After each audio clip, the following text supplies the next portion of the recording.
বলে মাগরিবের আজান হয়েছে, কামার বলে আর কাজ করা যাবে না। আসরের আজান হয়ে গেছে, কামার বলে আর কাজ করা যাবে না। জোহরের আজান হয়ে গেছে, কামার বলে আর কাজ করা যাবে না। মুয়াজ্জিন সাহেব মসজিদ থেকে বলেছেন, হাইয়া আলাস সালাহ, ও কামার তুমি নামাজের জন্য আসো। সুবহানাল্লাহ বলেন। মুহতারাম হাজিরেন, আমরা মনে করি মুয়াজ্জিন সাহেব আমাদেরকে ডাকতেছে, আমাদেরকে ডাকতেছে। আর ওই কামার মনে করতো না, আমাদেরকে ডাকছে এটা আমি বুঝি না, আমি বুঝি আমাকে ডাকতেছে, আমাকে ডাকতেছে। বলে কি জন্য ডাকতেছে? হাইয়া আলাল ফালাহ।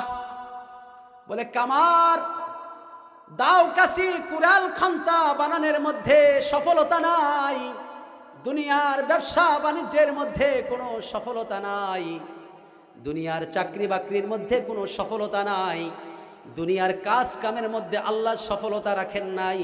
আল্লাহ সুবহানাহু ওয়া তাআলা সফলতা রেখেছেন নামাজের মধ্যে। বলেন আল্লাহু আকবার। পরে কামার বলতো হাইয়া আলাস সালাহ বলছে, মুয়াজ্জিন সাহেব দুনিয়ার কারে ডাকে আর না ডাকে সেটা আমি কখনো ভাবতাম না। আমি ভাবতাম মুয়াজ্জিন আমাকে ডাকতেছে, আমাকে ডাকতেছে, আল্লাহ আমাকে ডাকতেছে, আল্লাহ আমাকে ডাকতেছে। আমার সফলতা দরকার, আমার কামিয়াবি দরকার, আমার কবরের আযাব থেকে বাঁচা দরকার, আমার পরকালে নাজাতের দরকার, জাহান্নামের আগুন থেকে আমাকে বাঁচতে হবে, আমাকে বাঁচতে হবে। অতএব এখন আর কাজ করা যাবে না। আল্লাহু আকবার বলেন। এই যে ইবাদতের প্রতি লোভ, ইবাদতের প্রতি আগ্রহ, ইবাদতের প্রতি শ্রদ্ধার ভালোবাসা, আন্তরিকতা থাকার কারণে বলে আব্দুল্লাহ ইবনে মুবারক বড় আল্লাহর ওলি হওয়ার পরেও ওই কামারকে আল্লাহ উত্তম থেকে উত্তম একটা জান্নাত দিয়েছেন। বলেন সুবহানাল্লাহ। আল্লাহ সুবহানাহু ওয়া তাআলা বলেন, ইন্নামাল মুমিনুনা আল্লাযীনা ইযা যুকিরাল্লাহু ওয়াজিলাত কুলুবুহুম।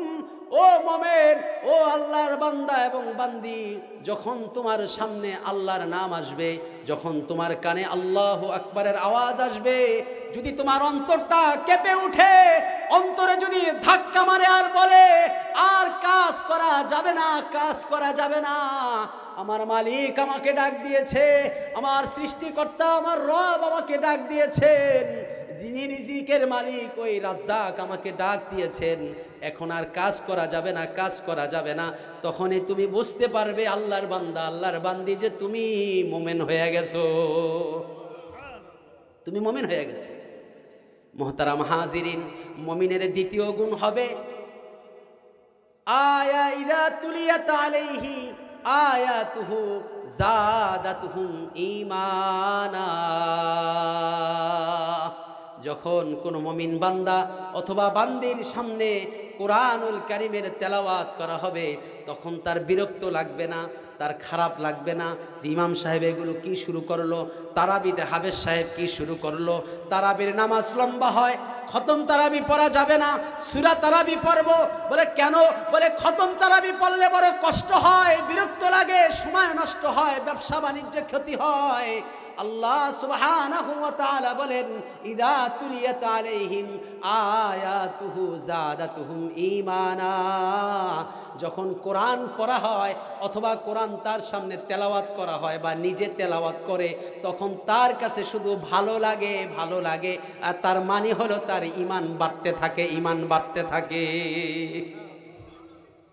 যখন কোরআন তেলাওয়াত করতে ভালো লাগবে, যখন কোরআন তেলাওয়াত শুনতে ভালো লাগবে, ও আমার ভাইয়েরা, ও আমার বোনেরা, যখন কোরআন পড়তে ভালো লাগবে, শুনতে ভালো লাগবে, কোরআনের আলেমদেরকে যখন ভালো লাগবে, কোরআনের হাফেজদেরকে যখন ভালো লাগবে, তখন বুঝা নেবেন আপনি মুসলমান, আপনি ঈমানদার, তার মানে হলো আপনার ঈমান বাড়তেছে।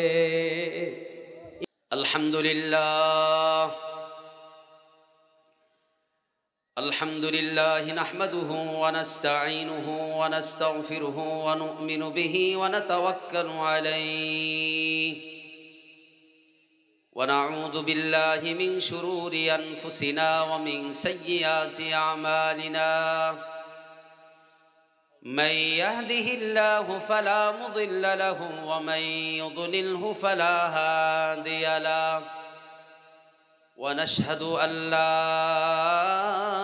إله إلا الله وحده لا شريك له ونشهد أن سيدنا وسندنا وحبيبنا ومولانا محمدًا عبده ورسوله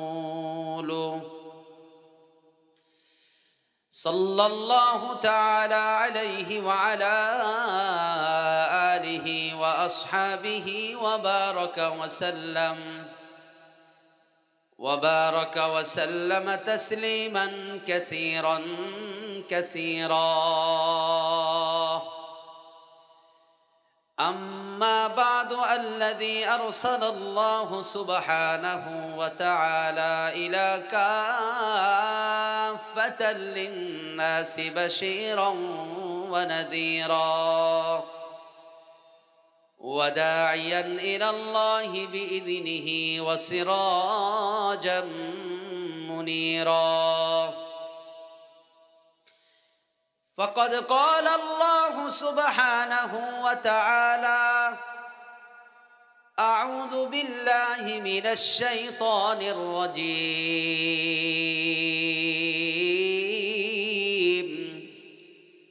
بسم الله الرحمن الرحيم.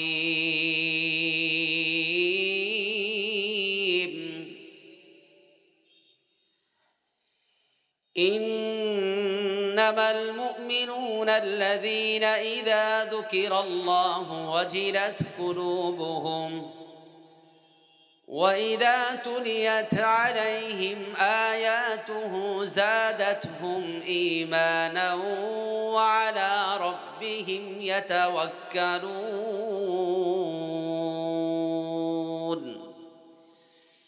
الذين يقيمون الصلاة ومما رزقناهم ينفقون.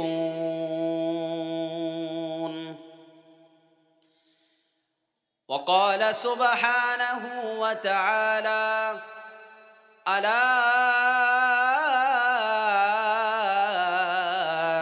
إن أولياء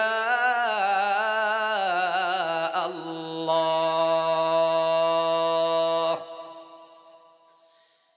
ألا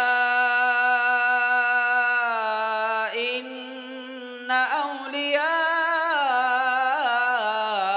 الله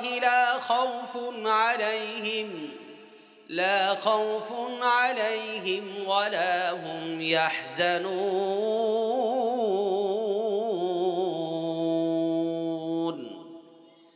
صدق الله مولانا العظيم وصدق رسوله النبي الكريم، ونحن على ذلك لمن الشاهدين والشاكرين، والحمد لله رب العالمين. درود إبراهيم قري. اللهم صل على محمد وعلى آل محمد كما صليت على إبراهيم وعلى آل إبراهيم إنك حميد مجيد. اللهم بارك على محمد وعلى آل محمد كما باركت على إبراهيم وعلى آل إبراهيم إنك حميد مجيد. رب اشرح لي صدري ويسر لي أمري واحلل عقدة من لساني يفقه قولي. سبحانك لا علم لنا إلا ما علمتنا إنك أنت العليم الحكيم. সমস্ত প্রশংসা কার? সমস্ত প্রশংসা কার? সবাই বলেন আলহামদুলিল্লাহ, সবাই বলেন আলহামদুলিল্লাহ। ফালিল্লাহিল হামদ, ফালিল্লাহিল হামদ, ফালিল্লাহিল হামদু রব্বুস সামাওয়াতি ওয়া রব্বুল আরদি রব্বুল আলামিন। আল্লাহু আকবার। ফালিল্লাহিল হামদ, সমস্ত প্রশংসা, প্রশংসা বলে যত কিছু হতে পারে, যত প্রকারের প্রশংসা হতে পারে, ফালিল্লাহিল হামদ, কার জন্যে? আল্লাহর জন্যে। বলে কেন সমস্ত প্রশংসা তার জন্যে? রব্বিস সামাওয়াতি, আল্লাহ আসমানের মালিক, এজন্য সমস্ত প্রশংসা আল্লাহর জন্য, ঠিক না বেঠিক? ওয়াল আরদি, এবং তিনি জমিনের মালিক, তাই সমস্ত প্রশংসা আল্লাহর জন্য, ঠিক না বেঠিক? ওয়া রব্বিল আলামিন, আল্লাহ গোটা বিশ্ব জগতের প্রতিপালক, এজন্য সমস্ত প্রশংসা আল্লাহর জন্য, ঠিক না বেঠিক? মুহতারাম হাজিরিন, আমরা দুনিয়াতে যত মানুষের প্রশংসাই করি না কেন, কোনো মানুষই কিন্তু গুনাহমুক্ত না, ঠিক না বেঠিক? কোনো মানুষই দোষ ত্রুটির ঊর্ধ্বে না, ঠিক না বেঠিক? পৃথিবীর সমস্ত মানুষ, পৃথিবীর সমস্ত মানুষ অপরাধী, অপরাধী, অপরাধী, গুনাহগার, গুনাহগার। মুহতারাম হাজিরিন, এটা আমার কথা নয়, আপনাদের দাবি নয়। মুহাম্মদ আরবি, দো জাহানের বাদশাহ, সৈয়দুল মুরসালিন, খাতামুন নবিয়্যিন, নবী মুহাম্মদুর রাসূলুল্লাহ সাল্লাল্লাহু আলাইহি ওয়াসাল্লাম বলেন, কুল্লু বানি আদামা খাত্তাউন, বনি আদমের প্রত্যেকটি সন্তান তথা সমস্ত মানুষই গুনাহগার। বলেন আল্লাহু আকবার। ঘোষণাকার নবী মুহাম্মদুর রাসূলুল্লাহ সাল্লাল্লাহু আলাইহি ওয়াসাল্লামের। সমস্ত মানুষ গুনাহগার, সমস্ত মানুষ হয় সে সগীরা গুনাহে লিপ্ত, না হয় কোনো কবিরা গুনাহে লিপ্ত। এজন্য সুবহানাল্লাহি ওয়া বিহামদি, আমরা যে রবের প্রশংসা করছি বা করব, ওই রব সমস্ত দোষ ত্রুটি থেকে মুক্ত। বলেন সুবহানাল্লাহ। সবাই বলেন সুবহানাল্লাহ, সুবহানাল্লাহ, সুবহানাল্লাহ। সবাই বলেন সুবহানাল্লাহ। সুবহানাল্লাহ মানে হলো আল্লাহ পবিত্র। সুবহানাল্লাহর অর্থ হলো আমি আল্লাহ পাকের পবিত্রতা বর্ণনা করছি। বলেন সুবহানাল্লাহ, সুবহানাল্লাহ, আলহামদুলিল্লাহ। সবাই বলেন আলহামদুলিল্লাহ, আলহামদুলিল্লাহ, আল্লাহু আকবার। সবাই বলেন আল্লাহু আকবার। পৃথিবীর কেউ বড় না, কেউ বড় না, বড়কে। কেউ পবিত্র না, পবিত্রকে। কেউ প্রশংসা পাওয়ার যোগ্যতা রাখে না, রাখে না, রাখে না। আপনি আর আমি প্রশংসা করি বা না করি, সমস্ত প্রশংসার অধিকারী এবং যোগ্য কে? বলেন আল্লাহ। পীর সাহেব জৈনপুরী প্রশংসা করে কার? পীর সাহেব মধুপুরী প্রশংসা করে কার? এদেশের আলেম ওলামারা প্রশংসা করে কার? এদেশের নামাজিরা প্রশংসা করে কার? এদেশের নেককার আল্লাহর বান্দা বান্দিরা প্রশংসা করে কার? আসমান টিকিয়ে রেখেছেন কে? জমিন টিকিয়ে রেখেছেন কে? নামাজ পড়ি কার জন্য? রোজা করি কার জন্য? সুতরাং যার জন্য সব কিছু, তার জন্যই সমস্ত প্রশংসা। বলেন আলহামদুলিল্লাহ, বলেন আলহামদুলিল্লাহ, আলহামদুলিল্লাহ। আল্লাহু আকবার, আল্লাহু আকবার। সবাইকে বলতে হবে আল্লাহু আকবার, বলেন দুনিয়ার সব ছোট, দুনিয়ার সব ছোট, সব ছোট, একমাত্র আমার রবেই বড়। আল্লাহু আকবার, সবাই বলেন আল্লাহু আকবার। সব ছোট, সব ছোট, সব নাপাক, সব নাপাক, আমার আল্লাহই পাক। কেউ প্রশংসা পাওয়ার অধিকার রাখে না। যাদের প্রশংসাই করেছি দেখা গেছে সময়ের পরিবর্তনে তারা সব নাপাক এবং নিকৃষ্ট বলে প্রমাণিত হয়েছে, ঠিক না বেঠিক? যাদেরকে মাহফিলের প্রধান অতিথি বানাতাম, যাদের প্রশংসা করতে করতে গলা শুকিয়ে ফেলতাম, দেখা গেছে এখন তাদের ঘর বাড়িতে থাকারও তাদের কোনো জায়গা নাই। দেশের মাটি তাদের জন্য হারাম হয়ে গেছে, ঠিক না বেঠিক? তাহলে বোঝা গেল পৃথিবীতে কেউ পবিত্র না, পৃথিবীতে কেউ প্রশংসা পাওয়ার যোগ্য না। আল্লাহ ছিলেন, আল্লাহ আছেন, আল্লাহই থাকবেন, ঠিক না বেঠিক? অতএব যিনি আছেন, যিনি থাকবেন, সমস্ত প্রশংসা তার জন্যই। তিনি বড় আর সব ছোট, তিনি বড় আর সব ছোট। মুয়াজ্জিন সাহেবগণ 5 ওয়াক্ত নামাজের আগে বলেন কিনা? বলেন কিনা? কোন শব্দ দিয়ে বলেন? যেই শব্দ দিয়ে মুয়াজ্জিন সাহেব আমাদেরকে আহ্বান করেন, এই শব্দগুলো সবাই সঠিকভাবে উচ্চারণ করেন। আল্লাহু আকবার, আল্লাহু আকবার, আল্লাহু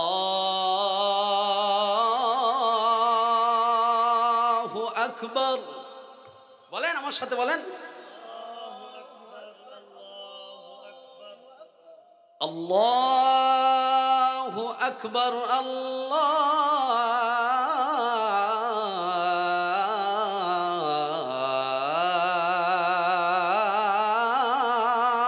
আকবার।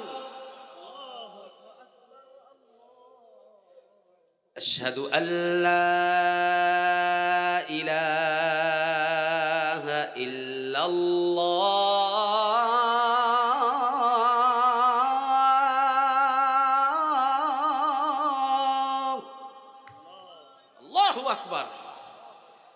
আমি সাক্ষ্য দিচ্ছি আমার রব, আমার আল্লাহ ছাড়া আর কেউ নাই, কেউ নাই, কেউ নাই।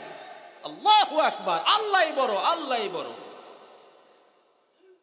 সাথে আরেকজন মহামানব, মহান এক সত্তা, যার উসিলায় আপনি আর আমি, তার মর্যাদা ওই আল্লাহই দিয়েছে। আশহাদু আন্না মুহাম্মাদার রাসূলুল্লাহ, আশহাদু আন্না মুহাম্মাদার রাসূলুল্লাহ,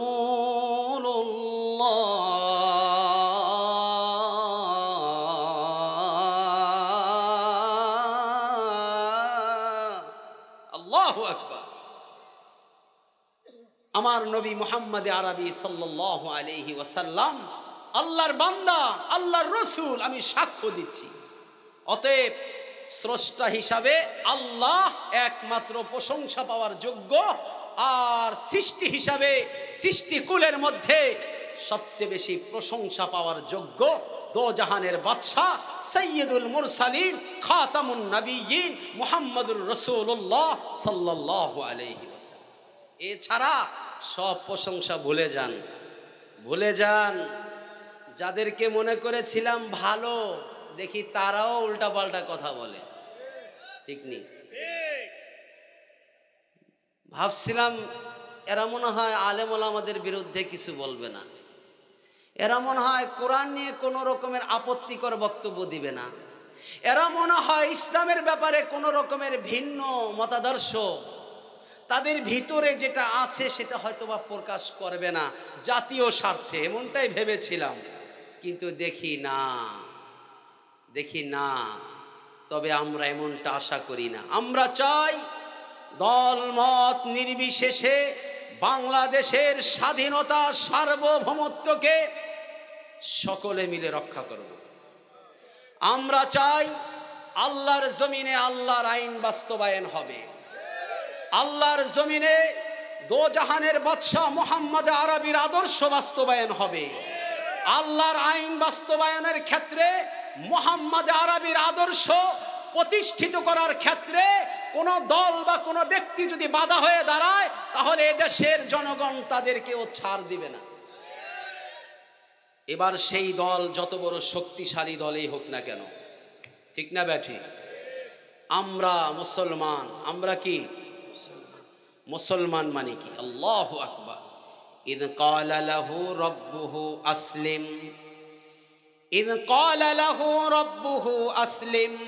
আল্লাহ সুবহানাহু ওয়া তাআলা মুহাম্মদ আরবি সাল্লাল্লাহু আলাইহি ওয়াসাল্লাম, যেই নবীর দুয়ার বরকতে দুনিয়াতে আসছেন, হযরত ইব্রাহিম আলাইহিস সালাতু ওয়াস সালামকে আল্লাহ সুবহানাহু ওয়া তাআলা অর্ডার করলেন, নির্দেশ দিলেন, আসলিম, হে ইব্রাহিম তুমি আত্মসমর্পণ করো।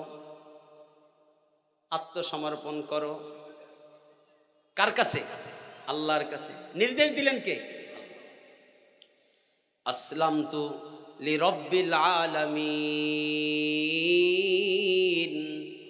ইব্রাহিম আলাইহিস সালাতু ওয়াস সালাম বলেন, দো জাহানের, গোটা বিশ্ব জগতের প্রতিপালক আল্লাহ সুবহানাহু ওয়া তাআলার জন্য আমি আত্মসমর্পণ করলাম।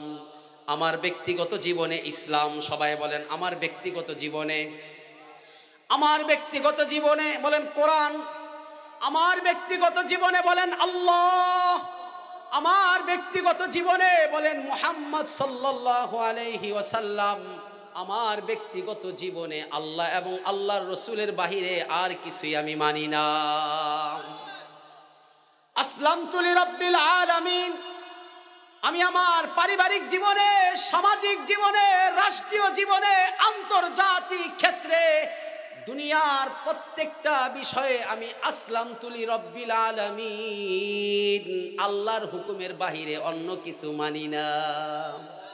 বলেন আমি আল্লাহর হুকুমের বাহিরে অন্য কিছু মানি না। আসলামতু, সবাই বলেন তো আসলামতু লিরাব্বিল আলামিন।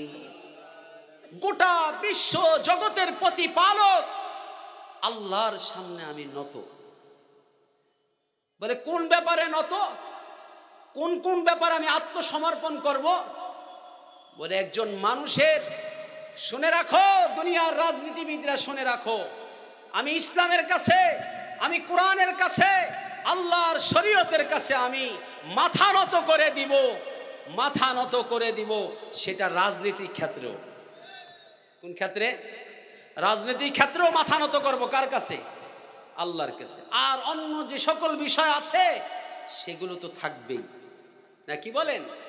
রাজি আছেন নাকি শয়তানকেও খুশি রাখবেন, আল্লাহকেও খুশি রাখবেন? এখন দুনিয়াতে দেখা যায় একদল আছে আল্লাহকেও খুশি রাখার চেষ্টা করে, আবার শয়তানকেও খুশি রাখার চেষ্টা করে। সাবধান, মনে রাখবেন ওই যুগের মুনাফিক যারা ছিল মুহাম্মদ আরবি সাল্লাল্লাহু আলাইহি ওয়াসাল্লামের যুগে, ওরা মুহাম্মদ সাল্লাল্লাহু আলাইহি ওয়াসাল্লামের দরবারে এসে সাহাবায়ে কেরামের মজলিসের মধ্যে নিজেদেরকে এভাবে প্রকাশ করত যে আমি তো তোমাদেরই লোক, আমি তো তোমাদেরই লোক। বলে তাহলে মাঝে মধ্যে যে দেখি ওদের সাথে ঘোরাফেরা করো, ওদের সাথে উঠা বসা করো, এটা কেন? বলে তথ্য সংগ্রহ করতে হয় তো। সেম ওখানে গিয়েও বলতো যে মুহাম্মদ সাল্লাল্লাহু আলাইহি সাল্লাম এবং সাহাবায়ে কিরামের সাথে তো এই জন্যই উঠা বসা করি যে ওরা কি কখন কি বলে কি করে এগুলো শুনে যদি তোমাদেরকে ডেলিভারি না দেই, তাহলে তো তোমরা সঠিক সিদ্ধান্তে যথাসময় উপনীত হতে পারবে না। তাই আমি কি উভয় দিকেই, এদেরকে কি বলা হয়? মুনাফিক। মুনাফিক। আল্লাহ সুবহানাহু ওয়া তাআলা বলেন, ইন্নাল্লাহা জামিউল মুনাফিকিন, ইন্নাল্লাহা জামিউল মুনাফিকিনা ওয়াল কাফিরিনা ফি জাহান্নামা জামিআ। আল্লাহ সুবহানাহু ওয়া তাআলা মুনাফিক এবং কাফেরদেরকে জাহান্নামের মধ্যে একসাথে রাখবে। বলেন নাউজুবিল্লাহ। অন্য এক আয়াতের মধ্যে এই একই সূরাতুন নিসার মধ্যে আল্লাহ বলেন, ইন্নাল মুনাফিকিনা ফি দারকিল আসফালি মিনান নার। যদিও তারা কাফেরদের সাথেই জাহান্নামে থাকবে, তবে মুনাফিকদের অবস্থানের স্থানটা থাকবে নিকৃষ্টতম জায়গায়, একেবারে জাহান্নামের তলদেশের সবচেয়ে নিকৃষ্টতম সবচেয়ে খারাপ একটা জায়গা। সেই জায়গায় স্থান হবে কাদের? মুনাফিকদের।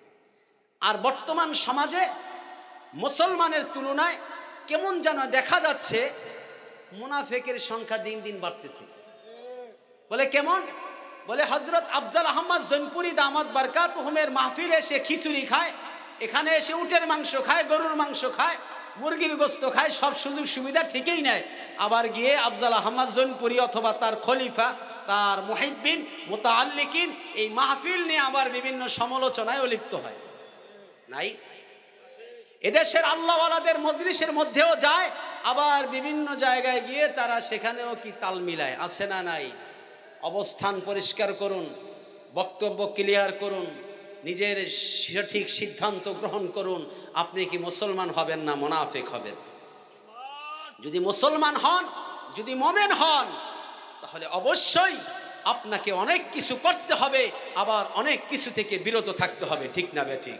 মা আতাকুমুর রাসূলু ফাখুদুহু, আল্লাহর পক্ষ থেকে মুহাম্মদে আরবি যা কিছু নিয়ে আসছে ফাখুদুহু, সেগুলো আপনাকে করতে হবে। মুহাম্মদে আরবি আল্লাহর পক্ষ থেকে যে সমস্ত নেতিবাচক বর্জনীয় বিষয়গুলো নিয়ে আসছেন সেগুলো আপনাকে আমাকে বর্জন করতে হবে। তবেই হব আমি মুসলমান, তবেই হব আমি মুমিন। ঠিক না বেঠিক? আমরা সবাই ইমানদার হব না মুনাফিক হব? হ্যাঁ, সবাই ইমানদার হব, সবাই ইমানদার হব ইনশাআল্লাহ।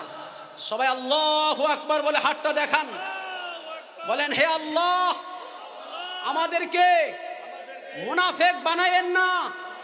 কোন ষড়যন্ত্র, কোন চক্রান্ত, কোন লোভ লালসা, কোন সুযোগ সুবিধা আমাদেরকে যেন আল্লাহওয়ালা থেকে, আলেম ওলামাদের থেকে, মসজিদ মাদ্রাসা থেকে, নেককারদের থেকে, এক কথায় ভালো কাজ থেকে যেন আমাদেরকে বিরত রাখতে না পারে। বলেন আমিন। মুহতারাম হাজিরিন, এবার আসেন, আপনি যদি নিজেকে ইমানদার আর মুসলমান দাবি করেন, তাহলে আপনার জন্য আমার জন্য কিছু করণীয় আছে। আপনার এবং আমার কিছু বৈশিষ্ট্য থাকার দরকার কি না? এখন আমি দাবি করলাম মুসলমান, কি দাবি করলাম? কি মুসলমান কি দাবি করলেই হওয়া যায়? কেন হুজুর হবে না কেন? আমার বাবা মুসলমান, আমার মা মুসলমান, আমার পরিবারের সবাই মুসলমান, আমরা সবাই গরুর গোশত খাই, আমরা সবাই কি খাই, আমরা কেন মুসলমান হব না? মনে রাখবেন, মনে রাখবেন, মুসলমান আপনাকে যদি আমি বলি এর দ্বারা আপনি মুসলমান হতে পারবেন না। আপনি যদি আমাকে বলেন তাই বলে আমি মুসলমান না। আমরা নিজেরা নিজেদেরকে মুসলমান বা ইমানদার দাবি করলেই মুসলমান আর ইমানদার হয়ে যেতে পারবো না। যদি তাই হতো তাহলে আল্লাহ সুবহানাহু ওয়া তাআলা এই সূরাতুন নিসার মধ্যেই বলতেছেন, ইয়া আইয়ুহাল্লাযীনা আমানু আমিনু বিল্লাহ, হে ইমানদারেরা তোমরা ঈমান আনো আল্লাহর উপরে। শুধু কি আল্লাহর উপরে? মুহতারাম হাজিরিন, আয়াত লম্বা, ওয়া মালাইকাতিহি ওয়া কুতুবিহি ওয়া রাসূলিহি ওয়াল ইয়াউমিল আখিরি, আগে পরে আছে শব্দ। তো আল্লাহ বলেন যে আখিরাতের প্রতি ঈমান আনো, পরকালের প্রতি ঈমান আনো, কিতাবের উপর ঈমান আনো, নবীদের উপর ঈমান আনো। এই কথাটা কাদেরকে বলতেছেন বলেন তো? না কাফেরদেরকে? ইয়া আইয়ুহাল্লাযীনা কাফারু আমিনু বিল্লাহ, এটা বলছে। কি বলতেছেন? ইয়া আইয়ুহাল্লাযীনা আমানু আমিনু বিল্লাহ, হে ঈমানদারেরা আল্লাহর প্রতি ঈমান আনো। কার প্রতি? কেন? আমরা মুসলমান, আমার মা মুসলমান, আমার দাদা দাদি নানা নানি, আমার 14 গোষ্ঠী মুসলমান, আমাকে আল্লাহ বলতেছে ঈমান আনার জন্য। কারণ কি? বলে অনেকগুলো কারণ আছে, তবে একটা কারণ তো খুব সহজে আমরা বুঝতে পারি। সেটা কি? বলে আমাদের ঈমান সকালে আছে বিকালে নাই, বিকালে আছে সকালে নাই। কখনো কখনো আমাদের ঈমান 500 টাকায়ও বিক্রি হয়ে যায়। আমাদের ঈমান কখনো কখনো একটু ভালো অফার পেলে নাই হয়ে যায়। যদি বলা হয় একজনকে হত্যা করো, তোমাকে 10,000 টাকা দেওয়া হবে, রাজি হয়ে যায়। কি ভাই, এমন মুসলমান কি দুনিয়াতে নাই? যদি বলা হয় একটা গাড়িতে আগুন লাগাইয়া দাও, তোমাকে 500 টাকা দিব, তো চিন্তা করে একটা গাড়িতে আগুন লাগাইতে আর কয় মিনিট লাগবে? সর্বোচ্চ একটু রিস্ক, এই ঝুঁকি, এই তো, আর তো কিছু না। তো একটা গাড়িতে আগুন লাগাই দেয়, দেয় না? না দেয়। মুসলমানের জান এবং মালের যদি নিরাপত্তা আমার কাছে না থাকে, তাহলে আমি কি মুসলমান? নবীজি বলেছেন, আল মুসলিমু মান সালিমাল মুসলিমুনা মিন লিসানিহি ওয়া ইয়াদি।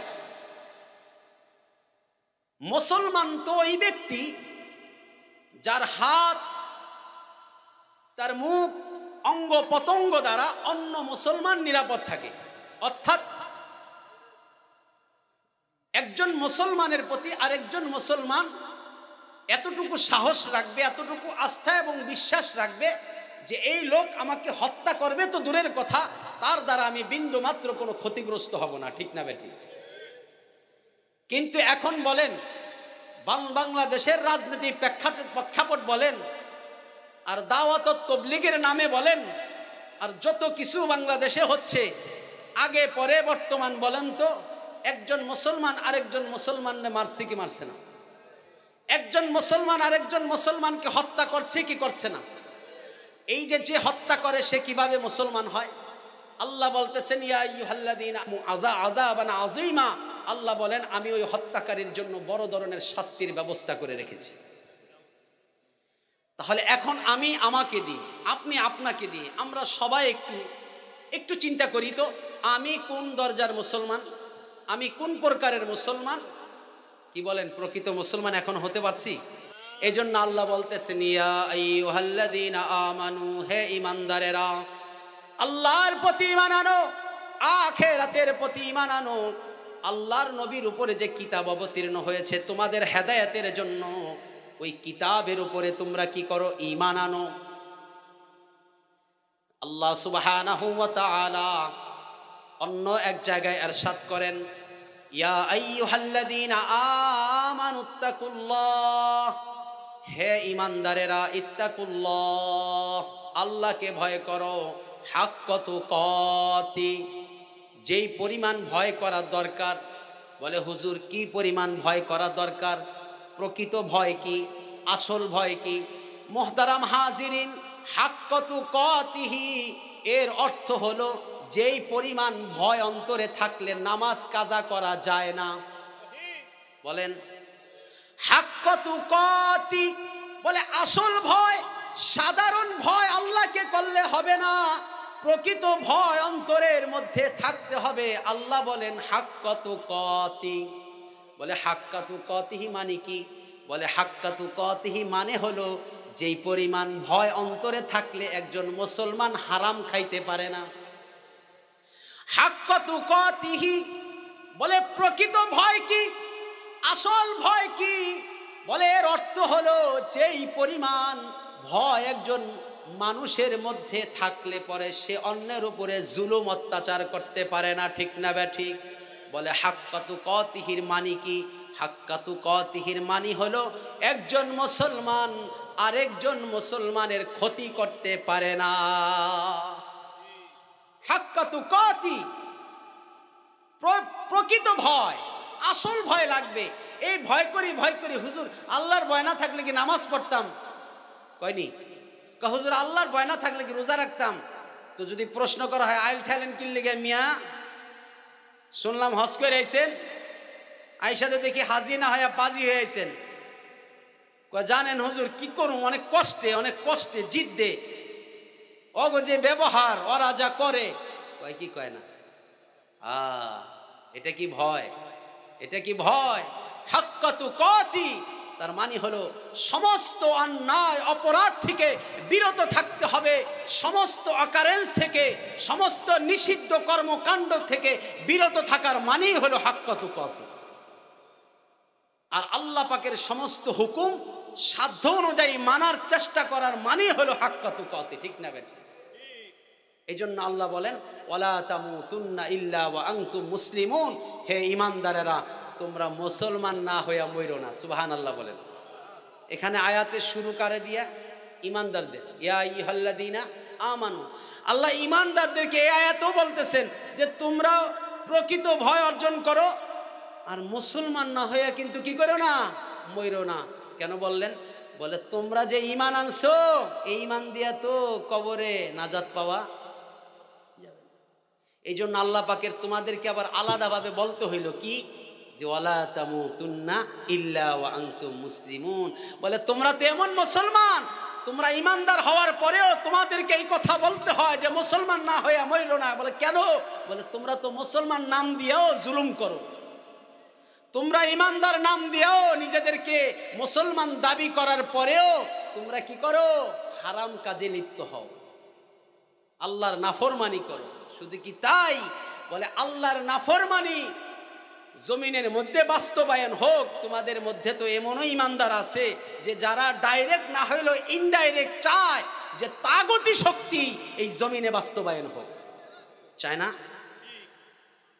কোরআন সুন্নাহর বাহিরে যত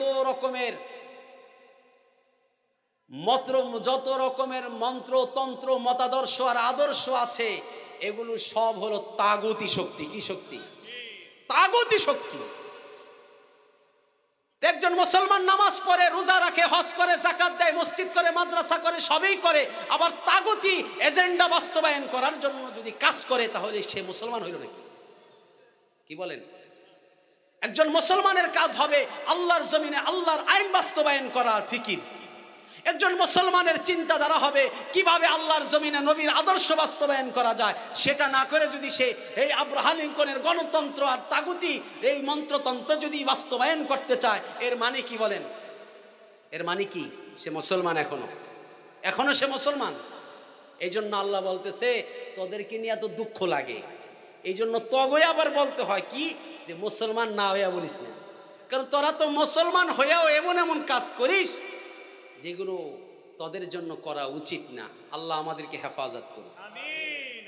মুমিন মুসলমানদের কয়েকটি বৈশিষ্ট্য গুণাবলী আছে, থাকা দরকার। আমি আয়াতে কারিমা তেলাওয়াত করেছি। আল্লাহ সুবহানাহু ওয়া তাআলা বলেন, ইন্নামাল মুমিনুনা আল্লাযীনা ইযা যুকিরাল্লাহ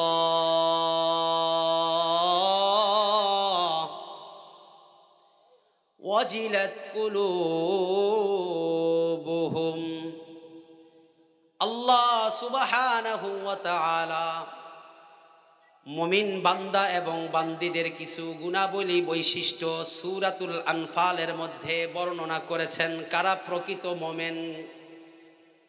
উলাইকা হুমুল মুমিনুনা হাক্কা। এই আয়াতের লাস্টের দিক দিয়ে আল্লাহ বলেন প্রকৃত মুমিন কারা, তাদের পরিচয় জানার দরকার আছে না নাই? আল্লাহ বলেন ইন্নামাল মুমিনুনা আল্লাযীনা ইযা যুকিরাল্লাহু ওয়াজিলাত কুলুবুহুম। মুমিন বান্দা এবং বান্দীদের নিকট যখন আল্লাহর নাম উচ্চারণ করা হয়, আল্লাহু আকবার যখন তার কানে চলে আসে, সুবহানাল্লাহর আওয়াজ যখন তার কানে চলে আসে, আলহামদুলিল্লাহর আওয়াজ যখন তার কাছে পৌঁছে যায়, ওয়াজিলাত কুলুবুহুম, তার অন্তরটা কেঁপে উঠে। বলেন সুবহানাল্লাহ। তার অন্তরটা কেঁপে উঠে।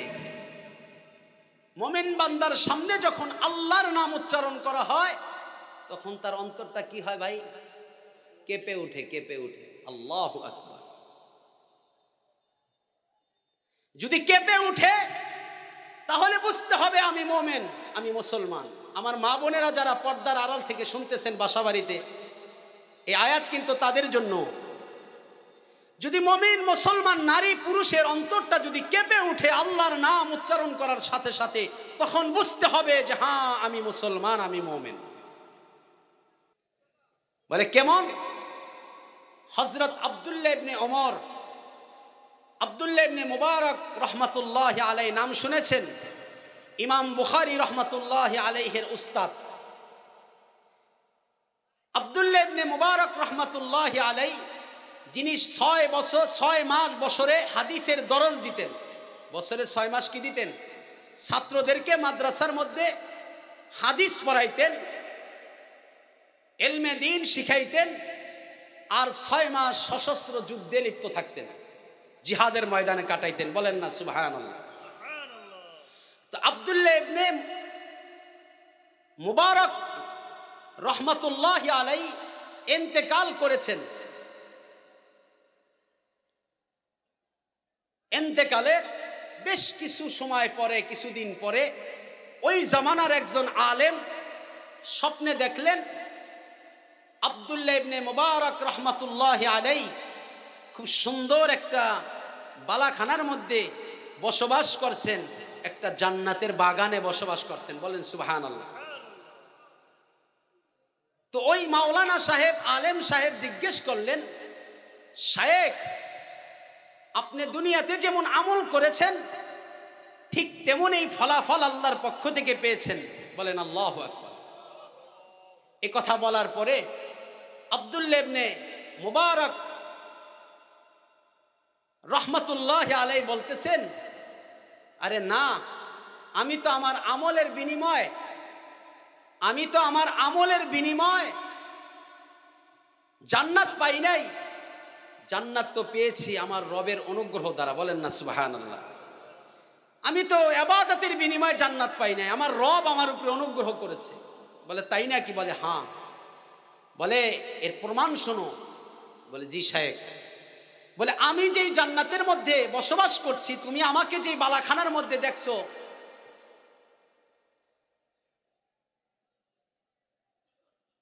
আমার চেয়েও সুন্দর, আমার জান্নাতের এই পরিবেশের চেয়েও আরো পরিপাটি, আরো গুছানো সুন্দর একটা জান্নাতের বাগানের মালিক আছে, যার সন্ধান আমি তোমাকে দেই। বলে কে? বলে দেখো, আমার বাড়ির পাশেই ছিল কামার। কি ছিল? কামার কি কাজ করে? আমি ওয়াজিলাত কুলুবুহুম, ওই যে অন্তর কেঁপে উঠে, এই কথাটা বুঝাইতে চাইতেছি। বলে ওই কামারের জান্নাত দেখলে তো তুমি আশ্চর্য হয়ে যাবে। বলে বলেন কি হুজুর? বলে হ্যাঁ। বলে কামারের জান্নাত তো আমি আব্দুল্লাহ ইবনে মুবারকের চেয়ে আরো দামি জান্নাত, সুন্দর জান্নাত। আল্লাহ তো ওকে আরো ভালো কিছু দিছে। এই কথা বলার পরে ওই মাওলানা সাহেবের তো ঘুম ভেঙে গেছে। তো কামারের বাড়িতে গিয়ে কামারের স্ত্রীকে জিজ্ঞেস করে যে তোমার স্বামী এমন কি আমল করত যে আমলের কারণে তোমার স্বামীকে এই যুগের, এই জামানার, এই দেশের সবচেয়ে বড় বুজুর্গ আল্লাহওয়ালা, বড় বড় আলেমদের উস্তাদ, বাহরুল উলুম, যিনি নাকি এলেমের সাগর, তার জান্নাতের তুলনায়ও ভালো জান্নাত দিয়েছে তোমার স্বামীকে? কারণ কি বলো তো, আমাদেরকে একটু বলতে পারবে? বলে আমি তো তার তেমন আমল সম্পর্কে জানা নাই, তবে আমি এতটুকু জানি মৌলিকভাবে তার 2টা গুণ ছিল, 2টা আমল ছিল। আল্লাহু আকবার। বলে কি আমল? বলে তার মধ্যে ইবাদত করার প্রতি লোভ ছিল, লোভ, হিরসে ইবাদত, ইবাদত করার প্রতি তার অন্তরের মধ্যে কি ছিল? লোভ ছিল, লোভ। আর আরেকটা গুণ হলো, আব্দুল্লাহ ইবনে মুবারক যদি কোনো ইবাদত না করতে পারতেন তাহলে সেটার জন্য তিনি দুঃখিত হতেন এবং আফসোস করতেন আর কান্নাকাটি করতেন। বলে কেমন? বলে আব্দুল্লাহ ইবনে মুবারক যখন রাতের অন্ধকারে তাহাজ্জুদের নামাজে দাঁড়াই যেতেন, আর এই দৃশ্য যখন ওই কামার দেখতে পেত, মাসের পর মাস, বছরের পর বছর, পরে করে নিল না ভাই, দেব যাই করছি ভাই, আছে এমন থাকে 2-1 সব জায়গায়। আল্লাহ কবুল করুক, বলেন আমিন। আছে, থাকে, আল্লাহ কবুল করুক, বলেন আমিন। মুহতারাম হাজিরিন, তো আব্দুল্লাহ ইবনে মুবারক রাতের অন্ধকারে তাহাজ্জুদের নামাজ পড়ে, ওই কামারের আর বরদাস্ত হয় না, সহ্য হয় না। কামার বলে আমি দিনের বেলা কাজ করি, যখন প্রচন্ড রোদ হয় ওই রোদের তাপে আর আমি কাজ করতে পারি না, রাতের বেলা কাজ করি। আমি মনে চাইলেই আমি রাতের বেলা উঠে তাহাজ্জুদের নামাজ পড়তে পারি না যেই পরিমাণ ইবাদত করেন আব্দুল্লাহ ইবনে মুবারক। এই যে করতে না পারার জন্য ওনার মধ্যে যথেষ্ট পরিমাণ কষ্ট, আফসোস। আর দ্বিতীয়ত, দিনের বেলা যখন এই আল্লাহর নাম তার কানে চলে আসতো, আল্লাহু আকবার আল্লাহু আকবার, তখন তিনি আর নিজেকে নিয়ন্ত্রণ করতে পারতেন না। ওই কামার বলে আল্লাহু আকবারের শব্দ আসা মাত্রই ওই কামার দাও, কাশি, কুড়াল আর যা কিছুই বানাইতেছিল বলে ওই অবস্থায় ফেলে দিয়ে ওযু করে পবিত্রতা হাসিল করে আল্লাহর ঘরে গিয়ে জিকির আজকারে মশগুল হয়ে যেতেন, নামাজে দাঁড়াই যেতেন। বলে আল্লাহর জিকির তার দিলের মধ্যে এমন ভাবে ধাক্কা মারতো, ওয়াজিলাত কুলুবুহুম ওয়াজিলাত কুলুবুহুম, তার অন্তরটা কেঁপে উঠতো। বলে কেমন কেঁপে উঠতো? যখন আল্লাহু আকবারের আওয়াজ আসতো তখন ওই কামার বলতো, হায় হায়, এখন তো আর কাজ করা যাবে না, আল্লাহ ডাক দিয়ে দিছে। কে ডাক দিয়ে দিছে? বলে মাগরিবের আজান হয়েছে, কামার বলে আর কাজ করা যাবে না। আসরের আজান হয়ে গেছে, কামার বলে আর কাজ করা যাবে না। জোহরের আজান হয়ে গেছে, কামার বলে আর কাজ করা যাবে না। মুয়াজ্জিন সাহেব মসজিদ থেকে বলেছেন, হাইয়া আলাস সালাহ, ও কামার তুমি নামাজের জন্য আসো। সুবহানাল্লাহ বলেন। মুহতারাম হাজিরের, আমরা মনে করি মুয়াজ্জিন সাহেব আমাদেরকে ডাকতেছে, আমাদেরকে ডাকতেছে। আর ওই কামার মনে করতো, না, আমাদেরকে ডাকছে এটা আমি বুঝি না, আমি বুঝি আমাকে ডাকতেছে, আমাকে ডাকতেছে। বলে কি জন্য ডাকতেছে? হাইয়া আলাল ফালাহ। বলে কামার দাও, কাশি, কুড়াল, খান্তা বানানোর মধ্যে সফলতা নাই, দুনিয়ার ব্যবসা বাণিজ্যের মধ্যে কোনো সফলতা নাই, দুনিয়ার চাকরি বাকরির মধ্যে কোনো সফলতা নাই, দুনিয়ার কাজ কামের মধ্যে আল্লাহ সফলতা রাখেন নাই। আল্লাহ সুবহানাহু ওয়া তাআলা সফলতা রেখেছেন নামাজের মধ্যে। বলেন আল্লাহু আকবার। পরে কামার বলতো হাইয়া আলাস সালাহ বলছে, মুয়াজ্জিন সাহেব দুনিয়ার কারে ডাকে আর না ডাকে সেটা আমি কখনো ভাবতাম না। আমি ভাবতাম মুয়াজ্জিন আমাকে ডাকতেছে, আমাকে ডাকতেছে, আল্লাহ আমাকে ডাকতেছে, আল্লাহ আমাকে ডাকতেছে। আমার সফলতা দরকার, আমার কামিয়াবি দরকার, আমার কবরের আযাব থেকে বাঁচা দরকার, আমার পরকালে নাজাতের দরকার, জাহান্নামের আগুন থেকে আমাকে বাঁচতে হবে, আমাকে বাঁচতে হবে। অতএব এখন আর কাজ করা যাবে না। আল্লাহু আকবার বলেন। এই যে ইবাদতের প্রতি লোভ, ইবাদতের প্রতি আগ্রহ, ইবাদতের প্রতি শ্রদ্ধার ভালোবাসা, আন্তরিকতা থাকার কারণে বলে আব্দুল্লাহ ইবনে মুবারক বড় আল্লাহর ওলি হওয়ার পরেও ওই কামারকে আল্লাহ উত্তম থেকে উত্তম একটা জান্নাত দিয়েছেন। বলেন সুবহানাল্লাহ। আল্লাহ সুবহানাহু ওয়া তাআলা বলেন, ইন্নামাল মুমিনুনা আল্লাযীনা ইযা যুকিরাল্লাহু ওয়াজিলাত কুলুবুহুম। ও মুমিন, ও আল্লাহর বান্দা এবং বান্দি, যখন তোমার সামনে আল্লাহর নাম আসবে, যখন তোমার কানে আল্লাহু আকবারের আওয়াজ আসবে, যদি তোমার অন্তরটা কেঁপে উঠে, অন্তরে যদি ধাক্কা মারে আর বলে আর কাজ করা যাবে না, কাজ করা যাবে না, আমার মালিক আমাকে ডাক দিয়েছে, আমার সৃষ্টিকর্তা আমার রব আমাকে ডাক দিয়েছেন, যিনি রিজিকের মালিক ওই রাজ্জাক আমাকে ডাক দিয়েছেন, এখন আর কাজ করা যাবে না, কাজ করা যাবে না, তখনই তুমি বুঝতে পারবে আল্লাহর বান্দা, আল্লাহর বান্দি, যে তুমি মুমিন হয়ে গেছো, তুমি মুমিন হয়ে গেছো। মুহতারাম হাজিরিন, মুমিনের দ্বিতীয় গুণ হবে আয়া ইযা তুলিয়াত আলাইহি আয়াতুহু যাদাতুহুম ঈমানা। যখন কোন মুমিন বান্দা অথবা বান্দির সামনে কোরআনুল কারীমের তেলাওয়াত করা হবে, তখন তার বিরক্ত লাগবে না, তার খারাপ লাগবে না যে ইমাম সাহেব এগুলো কি শুরু করলো, তারাবিতে হাফেজ সাহেব কি শুরু করলো, তারাবির নামাজ লম্বা হয়, খতম তারাবি পড়া যাবে না, সূরা তারাবি পড়বো। বলে কেন? বলে খতম তারাবি পড়লে বড় কষ্ট হয়, বিরক্ত লাগে, সময় নষ্ট হয়, ব্যবসা বাণিজ্যে ক্ষতি হয়।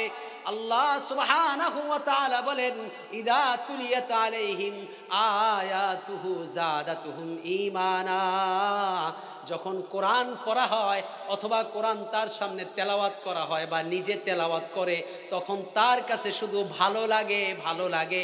আর তার মানে হলো তার ঈমান বাড়তে থাকে, ঈমান বাড়তে থাকে।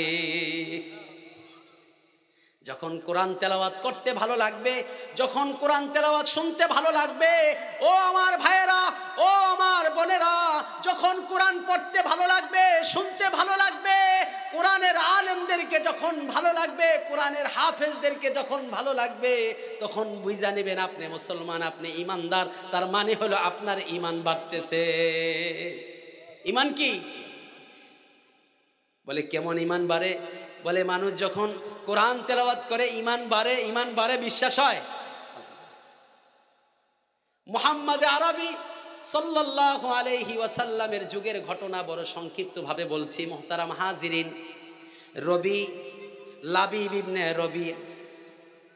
লাবিব ইবনে রবি আরবের ওই সময়ের ওই যুগে সবচেয়ে বড় কবি ছিল, যে নাকি মুহূর্তের মধ্যে সামান্য সময়ের ব্যবধানে সুন্দর সুন্দর কবিতা আবৃত্তি করতে পারত।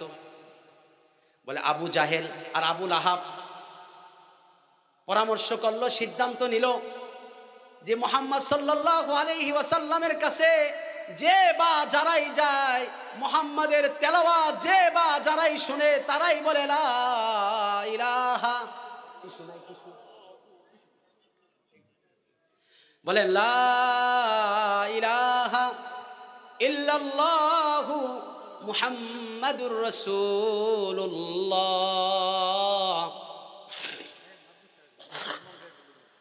মক্কার বড় বড় কাফেররা বড় টেনশনে পড়ে যেত যে মুহাম্মাদের কাছে যারাই যেত তারাই বলে লা ইলাহা ইল্লাল্লাহ মুহাম্মাদুর রাসূলুল্লাহ, তথা আমাদের ধর্মকে লাথি মেরে ইসলাম ধর্মকে বুকে নিয়ে গ্রহণ করে। বলে এজন্য তারা সিদ্ধান্ত নিল যে মুহাম্মাদের কাছে যাওয়া যাবে না, মুহাম্মাদের কথা শোনা যাবে না, মুহাম্মাদের তেলাওয়াতের মজলিসে বসা যাবে না। এই সিদ্ধান্ত নেওয়ার জন্য তারা একটা বড় পায়তারা করলো।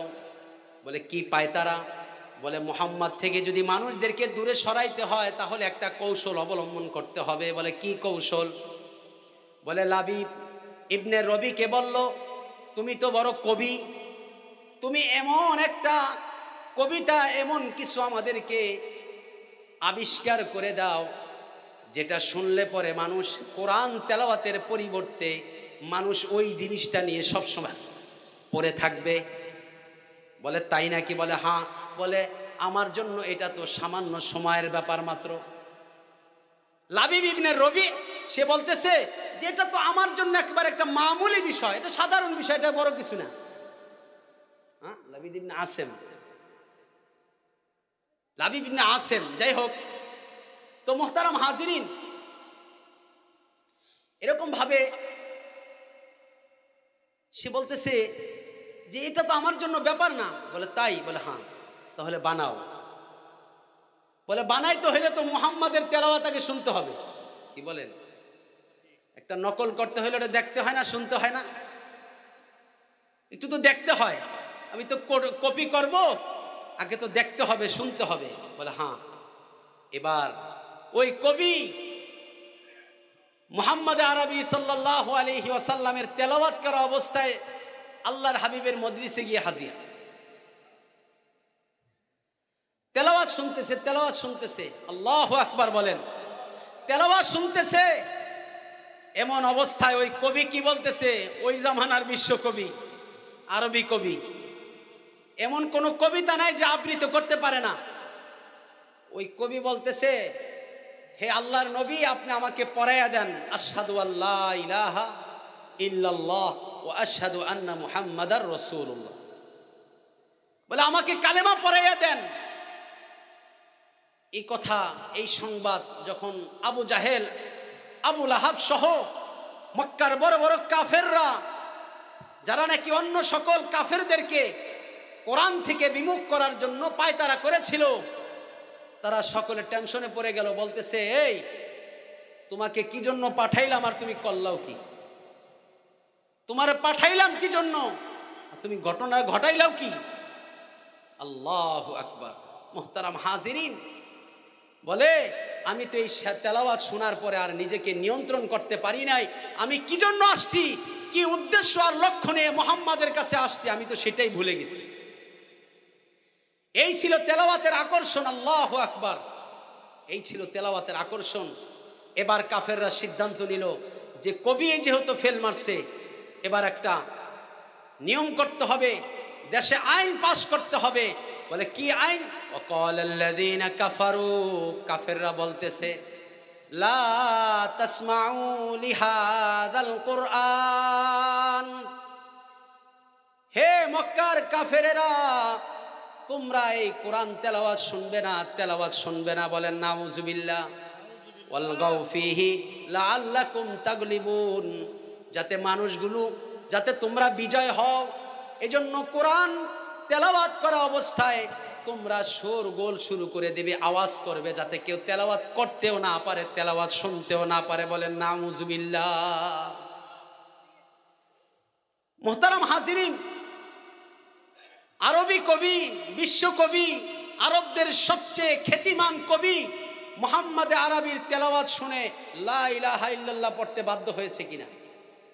বলে ওটাই বলতেছিলাম, ইদা তুলিয়াত আলাইহিম আয়াতুহু জাদাতুহুম ঈমানা, যখন মুসলমানদের সামনে এরকম ভাবে আল্লাহর কোরআন তেলাওয়াত করা হয়, তখন তাদের ঈমান বাড়তে থাকে। বলেন আল্লাহু আকবার।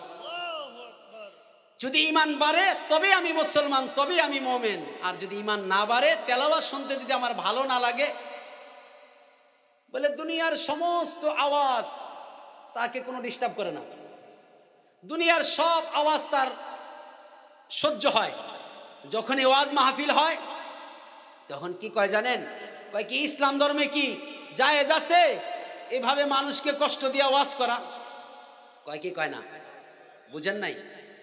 বলে যে হুজুর যে এইভাবে আওয়াজ করতেছে, চিল্লা চিল্লি করতেছে, এইভাবে বলতেছে, এই রাত এতটা পর্যন্ত, এতটা পর্যন্ত, ইসলামে কি এগুলো জায়েজ? বলে কি বলে না? এই কথাগুলো কারা বলে জানেন? আল্লাহ। এই কথাগুলো বলে মাঝে মধ্যে দেখি তো, নামাজ পড়ে, রোজা রাখে, দান সদকাও করে, তারা বলে। এই জন্য আল্লাহ বলতেছেন যে ইমানদার হও, মুসলমান হয়ে মরো। কি হয়ে মরো? মুসলমান। 3 নম্বর বৈশিষ্ট্য, ওয়া আলা রাব্বিহিম ইয়াতাওয়াক্কালুন, একজন মুমিন এবং মুসলমান সর্ব অবস্থায় আল্লাহর উপরেই ভরসা করবে। কার উপরে ভরসা করবে? আদ-দুনিয়া বিল ওয়াসাইল, দুনিয়া উসিলা দ্বারা চলে। দুনিয়াতে কামাই করতে হয়, ব্যবসা বাণিজ্য করতে হয়, চাকরি বাকরি করতে হয়, এটা সুন্নত, এটা দুনিয়া। তাই কি জন্য? জান্নাতে কি ব্যবসা বাণিজ্য আছে নাকি? জান্নাতে নামাজ রোজা, এই কাজ কাম, যত রকমের কষ্টের বিষয় আছে সেগুলো আছে? নাই। আচ্ছা, দুনিয়াতে আরাম আয়েশ আছে না নাই? আছে। দুনিয়াতে মানুষ কাঁদে কি কাঁদে না? দুনিয়াতে মানুষ হাসে কি হাসে না? দুনিয়াতে মানুষের কষ্ট দুঃখ আসে কি আসে না? বলে আপনার ছেলের ঘরে নাতি হয়েছে, বলে আলহামদুলিল্লাহ, বলে কি সে কি কান্না করে না হাসি দেয়? বলেন হাসি দেয়। আবার বলে আপনার চাচা মারা গেছে, বলে তাই নাকি, ইন্না লিল্লাহ, এই কথা বলে কি সে হাসে না কাঁদে? হ্যাঁ, কাঁদে। বলে দাদাই মারা গেছে, দাদি মারা গেছে, সে কান্না করে। দুনিয়া হলো হাসি এবং কান্না উভয়টার সমন্বয়, এটাকে বলা হয় দুনিয়া। এজন্য আল্লাহ সুবহানাহু ওয়া তাআলা আদ-দুনিয়া বিল ওয়াসাইল, এই দুনিয়াকে উসিলা দিয়া চালান।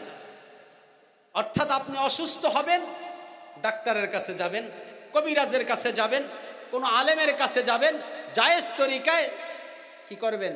চিকিৎসা নেবেন, এটা সুন্নত। আল্লাহ সুবহানাহু ওয়া তাআলা সবকিছু পারেন কি পারেন না বলেন? আদম আলাইহিস সালাতু ওয়াস সালামের বাবার নাম কি সবাই বলেন একবার? আদম আলাইহিস সালামের বাবার নাম বলেন সবাই। আদম আলাইহিস সালামের বাবা আছে? নাই। আদম আলাইহিস সালাতু ওয়াস সালামকে কি আল্লাহ তাআলা বাবা মার মাধ্যমে দুনিয়াতে পাঠাইছেন?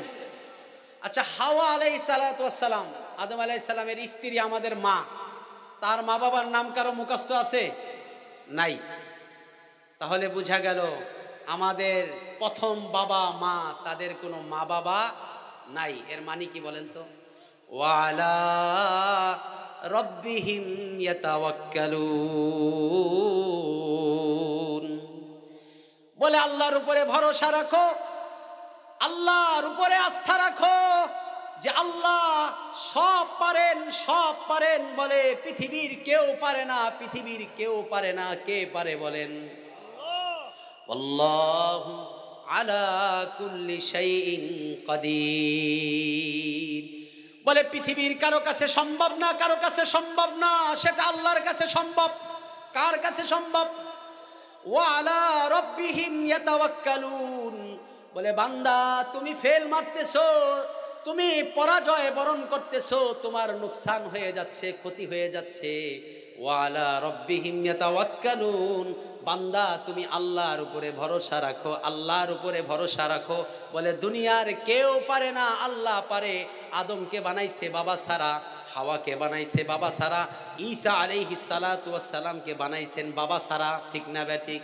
মুহতারাম হাজিরিন, ইসমাইল আলাইহিস সালাতু ওয়াস সালামকে বৃদ্ধ দুনিয়াতে পাঠিয়েছেন এমন একটা সময় তার মা বাবা উভয় বৃদ্ধ হয়ে গেছে। আল্লাহ, এখন দিন ছোট না বড়? এখন দিন ছোট না বড়? ছোট ছোট। আবার কিছুদিন পরে দিন বড় হবে, রাত ছোট হবে। এই যে রাতের মধ্যে দিনকে কে ঢুকায়? দিনের মধ্যে রাতকে কে ঢুকায়?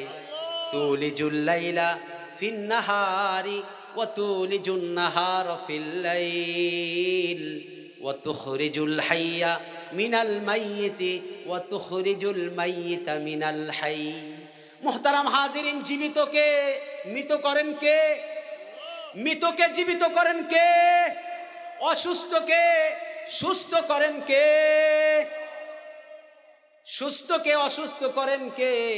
বলে এমন এক নেতা, তার হেডামে, তার গরমে, তার হুমকি ধুমকিতে এলাকার মানুষের ঘুম নাই, ঘুম নাই। আল্লাহ আজকে তাকে এমন এক জায়গায় পাঠাইয়া দিছে, বলে তোর নাম এখন আর তোর এলাকায় কেউ নেয় না। বলে যদি নেয় তাহলে সে বেজ্জতি হয়। বলে আল্লাহ এত বড় ক্ষমতাধর, এত বড় পাওয়ারফুল, এত বড় চাপাবাজ। বলে পালায় না, পালায় না, আমরা করোনার চেয়েও শক্তিশালী, আমরা করোনার চেয়েও শক্তিশালী। এত কিছু বলার পরেও এখন দেখা গেছে তাদের মতো দুর্বল কোনো প্রাণী আল্লাহর জমিনে নাই। মানুষ বলছি না প্রাণী বলছি? তাদের মতো একটা দুর্বল প্রাণী এখন বাংলাদেশে আর নাই। একটা পিঁপড়া যে রাস্তাতে হাঁটে, কেউ কিছু বলে, এই তুই কোন দল করস? কয় আল্লাহু আকবার। বলে হুজুর এগুলো কেন করেন? বলে আল্লাহু আলা কুল্লি শাইইন কাদির। বলে কেউ পারে না, আল্লাহ পারে। বলেন কেউ পারে না, পারে কে? বলে কেউ পারে না, পারে কে? এজন্যই যেহেতু আল্লাহ পারে, তাই আল্লাহ বলেছেন মুমিনদের 3 নম্বর গুণ হবে ওয়া আলা রাব্বিহিম ইয়াতাওয়াক্কালুন। যেহেতু আল্লাহই পারে, আল্লাহই পারে, আল্লাহই পারে, আর কেউ পারে না। যারা বলে আমরাও পারি, আমরাও পারি, বলে তারাও পারে না। বলে আল্লাহ বলে আমি পারি, আমি পড়ি। আল্লাহ বলেন ওমান আসদাকু মিনাল্লাহি হাদিসা। দুনিয়ার মানুষরা চাপাবাজ হয়, দুনিয়ার মানুষরা মিথ্যুক হয়। বলে আমরা যদি পাওয়া যাই, আমাদের হাতে যদি চলে আসে, আমরা যদি একটু সুযোগ পাই, এটা করব, সেটা করব, বলে কি বলে না। কিন্তু সময় শেষ হয়ে গেলে দেখা গেছে তার নিজেরও কোনো খবর থাকে না। আল্লাহ বলেন আল্লাহু আলা কুল্লি শাইইন কাদির। আল্লাহ পারেন। অতএব ওয়া আলা রাব্বিহিম ইয়াতাওয়াক্কালুন, তোমরা আল্লাহর উপরে ভরসা রাখো। কার উপরে? আল্লাহর উপরে ভরসা। আল্লাহর উপরে ভরসা রাখবো তো ইনশাআল্লাহ। দুনিয়াকে গ্রহণ করব আসবাব হিসাবে। সবাই বলেন, দুনিয়াকে কি হিসাবে গ্রহণ করব? আসবাব হিসাবে, দুনিয়াকে উসিলা হিসাবে গ্রহণ করব। দুনিয়ার কোনো কিছু থেকে কোনো কিছু হয় না, সব হয় আমার রব থেকে। রব বলা হয় একজন মানুষের, একজন পালনকর্তার, একটা সৃষ্টির শুরু থেকে নিয়ে শেষ পর্যন্ত যখন যা কিছু প্রয়োজন হয় সব কিছুর ব্যবস্থা যিনি করেন এবং করতে পারেন তাকে বলা হয় রব। এই জন্য ওয়ালা রব্বিহিম এখানে বলা হয়েছে, ওয়ালা রব্বিহিম ইয়াতাওয়াক্কালুন, তোমার রবের প্রতি কি রাখবে? ভরসা রাখবে। আল্লাযীনা ইউকিমুনাস সালাহ, এবং কি করবে? নামাজ কায়েম করবে।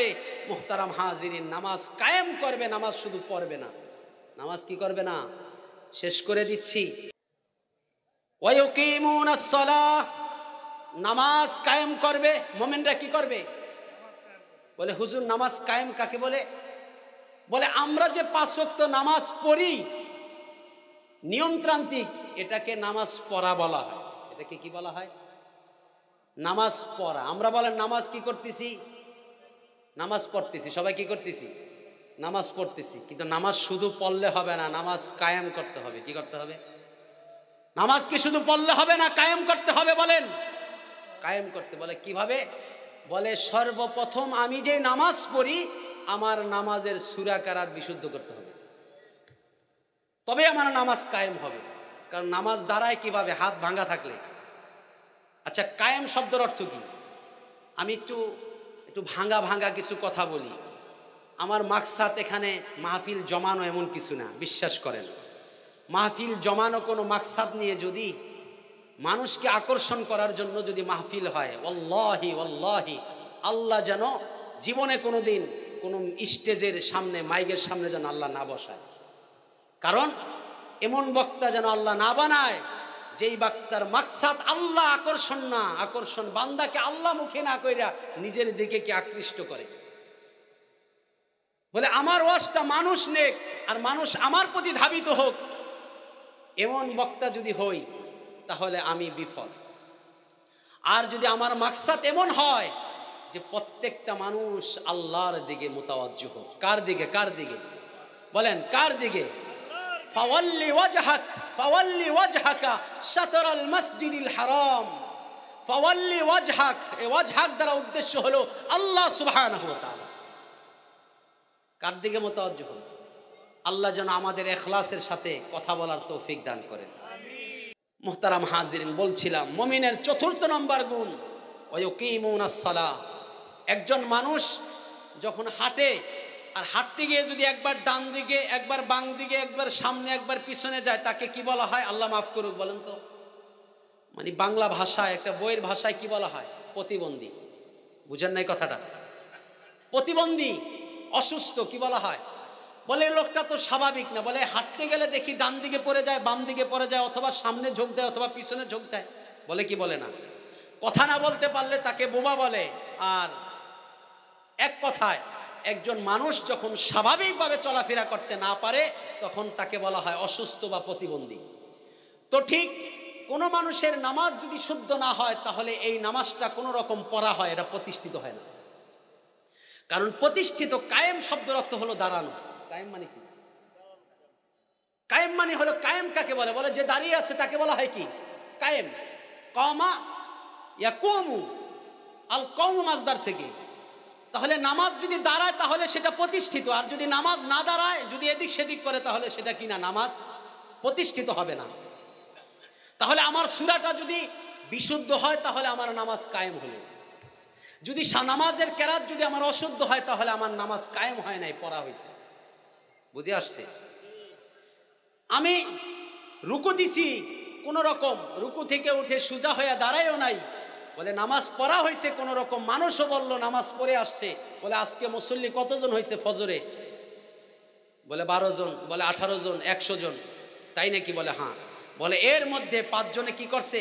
বলে ইমাম সাহেব রুকুতে গেছে, রুকুতে গিয়ে রুকু থেকে উঠতে লইছে, এমন সময় এক আল্লাহর বান্দা আল্লাহু আকবার কে ডাইরেক্ট রুকুতে গেছে। কোন জায়গায় তাকবীরে তাহরিমা, কোন জায়গায় কি খবর নাই। বলে এই যে নামাজ কি প্রতিষ্ঠিত হয়েছে? বলে না। বলে স্ত্রী বলতেছে আমার স্বামী নামাজ পড়তে গেছে, বাবা বলে নামাজ পড়তে গেছে, দরজা নক করার পরে ভাই বলে নামাজ পড়তে গেছে, সবাই বলতেছে নামাজ পড়তে গেছে। আসলে সে নামাজ পড়তে গেছে, কিন্তু এখনো নামাজ কায়েম হয় নাই। নামাজ কায়েম হবে কখন? বলে রুকু থেকে সোজা হয়ে দাঁড়ানো ওয়াজিব, এই ওয়াজিব যখন আদায় হবে তখনই কি নামাজ কায়েম হবে। বলে নামাজের মধ্যে কেরাত আপনি ছোট পড়েন আর বড় পড়েন, 1 আয়াত পড়েন আর 3 আয়াত পড়েন, যেটাই পড়েন সেটা শুদ্ধ হতে হবে। ইয়াসিন সূরা দিয়া পড়া জরুরি না, আর রহমান দিয়া জরুরি না, সূরা ইখলাস দিয়া পড়েন, সূরা ফালাক দিয়া পড়েন, নাস দিয়া পড়েন, কোনো সমস্যা নাই। কিন্তু নামাজটা তেলাওয়াতের মধ্যে, নামাজের মধ্যে তেলাওয়াত শুদ্ধ হওয়া ফরজ, ঠিক নেই? যদি শুদ্ধ হয় তখনই নামাজ কায়েম হবে, আর না হয় কোনো রকম পড়া হয়ে যাবে। মানে কি আমি পড়বো না কায়েম করব? আল্লাহ বলছেন ওয়ায়ুকিমুনাস সালাহ। এখন মিলাইতে হবে, আমি কি নামাজ পড়তেছি না কায়েম করতেছি? বলে আমার ঘর ভাঙিয়ে গেছে, আবার দাঁড়া করাইতেছি। বলে আমার বাথরুম ভেঙে গেছে, টয়লেট ভেঙে গেছে, আবার সেটাকে সংস্কার করতেছি। কিন্তু আমার 20 বছর আগের কেরাত দিয়ে এখন আমি নামাজ পড়তেছি, আমি আমার আগের কেরাত দিয়ে এখনো চালাইতেছি। কোনোদিন কোনো আলেমকে জিজ্ঞাসা করলাম না, কারো থেকে আমার কেরাত নামাজটা আমি সংশোধন করলাম না, আছে কি নাই? যদি এই হয় তাহলে আমাদের এটাকে বলা হবে নামাজ পড়া, কিন্তু নামাজ কায়েম। এবার আসেন, আমি নামাজ পড়ি, আমার ছেলেটা নামাজ পড়ে না, নামাজ কায়েম হইল, নামাজ প্রতিষ্ঠিত হইল, নামাজ বাস্তবায়ন হইল। ওয়ায়ুকিমুনাস সালাহ, আমার স্ত্রী নামাজ পড়বে, আমার মেয়ে নামাজ পড়বে, আমার ছেলে নামাজ পড়বে, আমার অধীনস্থ যারা আছে সবাই নামাজ পড়বে। পড়ুক আর না পড়ুক, তাদেরকে নামাজি বানানোর জন্য, তাদেরকে দিনের উপরে উঠানোর জন্য আমি আমার পক্ষ থেকে আমার সাধ্য অনুযায়ী পরিপূর্ণ চেষ্টা, যেই দিন আমি শেষ করব ওই দিনেই বলতে পারবো যে হ্যাঁ নামাজ প্রতিষ্ঠিত করেছি।